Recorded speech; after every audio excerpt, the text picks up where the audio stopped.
नमस्कार।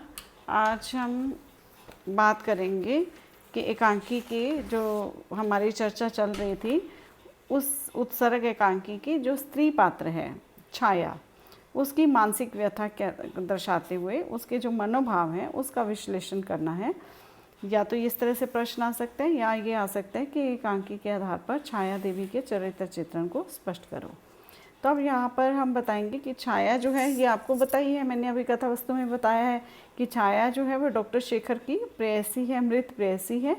और इस एकांकी में उसको मृत प्रेयसी के रूप में दिखाया गया है। और डॉक्टर शेखर जो है उसके अनेक वर्षों के प्रयत्नों के बाद एक ऐसे यंत्र का आविष्कार करते हैं जिसके आधार पर वो माध्यम से मृत आत्माओं को सदेह बुला करके उनसे बात कर सकते हैं।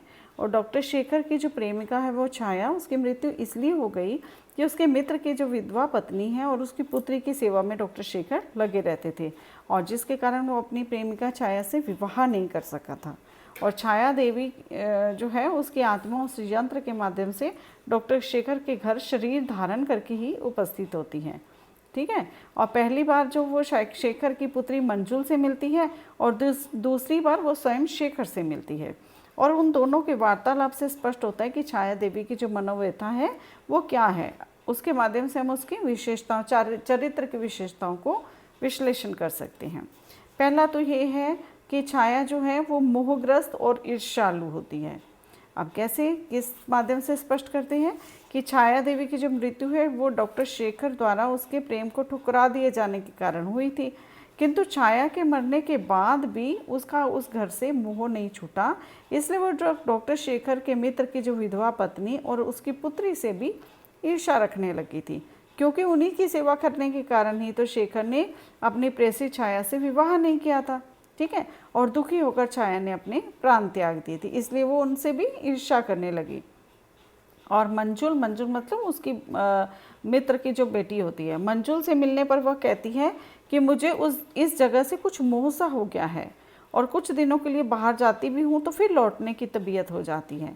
और फिर व्यंग्यात्मक लहजे में भी जो छाया है वो मंजुल की माता और शेखर के बारे में भी पूछती है, जिससे उसकी ईर्ष्या की भावना भी साफ दिखलाई देती है। मंजुल जो है वो अपने पिता के, क्योंकि पिता ही मानती है ना, वो अपने दोस्त जो है डॉक्टर शेखर जो है वो मंजुल को अपनी बेटी मानते हैं, फिर वो भी पिता मानती है। तो मंजुल जो है वो अपने पिता के आविष्कारों के बारे में बताती है, तो छाया उसे स्वाभाविक रूप से कह करके टाल देती है। और मंजुल को 4 महीने बाद ऋषिकेश ले जाने की बात कह करके उसकी मृत्यु के बारे में बतला देती है। दूसरा क्या है पॉइंट, स्पष्टवादिनी। छाया जो है वो स्पष्टवादी है।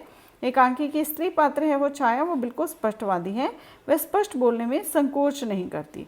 और डॉक्टर शेखर जो है वो अपनी पुत्री मंजुल के प्राणों की रक्षा करने हेतु जब एपराटस यंत्र के माध्यम से छाया की आत्मा को बुलाते हैं, तब छाया वहां आकर वे अपने मनोभावों को स्पष्ट रूप से प्रकट करती है।